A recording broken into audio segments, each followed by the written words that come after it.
नमस्कार।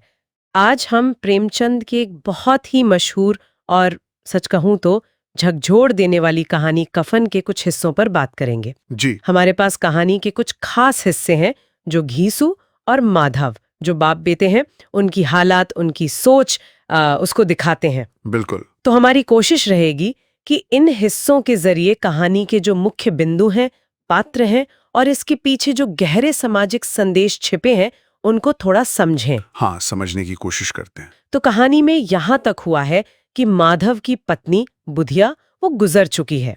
गांव वालों ने मिलकर कफन के लिए 5 रुपए जमा भी कर दिए हैं। अब देखते हैं कि उन पैसों का होता क्या है। चलिए इसमें थोड़ा और गहरे उतरते हैं। चलिए। अच्छा, तो पैसे हाथ में आते हैं और घीसू और माधव कफन लेने बाजार निकलते हैं। लेकिन घीसू की दलील बड़ी अजीब है। हाँ, वो क्या कहता है? वो कहता है भाई हल्का सा कफन काफी है, रात में कौन देखता है, और ये भी कि भाई जिसको जीते जी मतलब ढंग का कपड़ा नहीं मिला। सही बात है। उसे मरने पर नए कफन की क्या जरूरत? वो तो आखिर में जली जाना है। ऐसा लगता है जैसे वो पैसे बचाने की सोच रहे हैं। हाँ बिल्कुल। और यहाँ देखिए दिलचस्प बात यह है कि ये सिर्फ पैसे बचाने की कोशिश नहीं है, ये समाज के जो रीति रिवाज है ना उन पर एक बहुत तीखा व्यंग्य भी है। अच्छा। कैसे? ये दिखाता है कि भाई जब आपकी बुनियादी जरूरतें ही पूरी नहीं हो रही, पेट की आग ही नहीं बुझ रही, तो ये परंपराएं कितनी कितनी खोखली बेमानी लगने लगती हैं। हाँ ये बात तो है। मतलब घीसू का ये कहना कि जिसे जीते जी चीथड़ा न मिला उसे मरने पर नया कफन क्यों, ये सीधा सीधा उस कड़वी हकीकत को सामने रखता है ना? बिल्कुल। खैर, तो वो बाजार में घूमते हैं इधर उधर और शाम होते होते पहुंच जाते हैं एक शराब खाना। हाँ, शराब खाना, कहानी का एक अहम मोड़। और वहां जाकर शराब मंगवाते हैं। तली हुई मछली है, चिकौना है, सब कुछ। और नशे में चूर होकर कफन के लिए जो पैसे जमा हुए थे उनमें से करीब करीब सारे ही, मतलब 1.5-2 रुपए छोड़कर बाकी सब खाने पीने पर खर्च कर देते हैं, उड़ा देते हैं। हाँ, और ऐसे शान से खाते हैं जैसे जंगल में शेर शिकार खाता है। और कोई परवाह नहीं, कोई जवाबदेही नहीं, कोई बदनामी का डर नहीं। और अगर इसे कहानी के बड़े फलक पर देखें तो ये उनके नैतिक पतन का मतलब बिल्कुल चरम बिंदु है। चरम बिंदु, सही कहा। घीसू का वो कहना कि भाई हमारी आत्मा प्रसन्न हो रही है तो क्या उसे पुण्य ना होगा? हाँ, बुधिया के लिए हाँ, ये तो गरीबी और लाचारी से जो एक संवेदनहीनता पैदा होती है ना, उसकी इंतहा है। ये सवाल उठता है कि क्या भूख और अभाव, मतलब क्या वो इंसान को इस हद तक गिरा सकते हैं? ये वाकई सोचने पर मजबूर करता है। और नशे में उनकी बातें सुनिए। घीसू कहता है अगर गांव वाले पूछेंगे तो कह देंगे पैसे कमर से गिर गए, कमाल है। लोग फिर दे देंगे। हाँ। और माधव, वो तो बुधिया को कहता है बड़ी अच्छी थी। हाँ, अच्छी थी क्यों? क्योंकि उसकी मौत की वजह से उन्हें ये बढ़िया दावत मिली।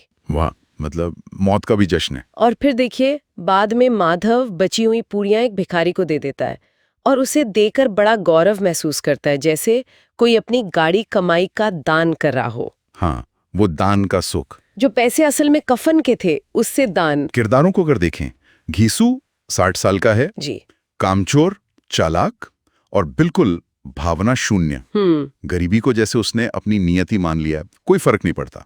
और माधव, वो भी आलसी है और पिता के असर में जो थोड़ी बहुत संवेदना बची भी होगी वो भी खो देता है। हाँ, पिता के नक्शे कदमों पर। बिल्कुल। और बुधिया, जो कहानी में ज्यादातर है ही नहीं, फिजिकली अनुपस्थित है, पर वही केंद्र है। वो मेहनती थी और उसकी मौत ही इस पूरी त्रासदी का, इस गरीबी का प्रतीक बन जाती है। और गांव वाले वो बस सतही सहानुभूति दिखाते हैं। पैसे दे दिए, काम खत्म। असल समस्या का हल उससे कोई मतलब नहीं। ये समाज के रवैये पर भी सवाल है। बिल्कुल। और अंत में दोनों नशे में बिल्कुल धुत होकर गाना गाते हैं, ठगिनी क्यों नैना झमकावे। हाँ, वो गाना। नाचते हैं, कूदते हैं और वहीं सड़क पर गिर पड़ते हैं। और उधर झोपड़ी में बुधिया का शव पड़ा है जिसका अंतिम संस्कार नहीं हो सका। तो इन हिस्सों से कहानी की जो मुख्य विषय हैं वो एकदम साफ उभर कर आते हैं। गरीबी की भयावहता, सामाजिक अन्याय और उदासीनता, नैतिक पतन, चरम संवेदनहीनता, वर्ग भेद और समाज की जो रीति रिवाज हैं उनका खोखलापन, कफन, बुधिया का शव, वो शराब खाना, वो भोजन, ये सब कहानी में गहरे प्रतीक बन जाते हैं। हाँ, कफन जो इज्जत का प्रतीक होता है, उसका पैसा शराब में। हाँ। शव उपेक्षा का प्रतीक। बिल्कुल। तो इस सब का निचोड़ क्या निकलता है? ये कहानी हमें क्या सोचने पर मजबूर करती है?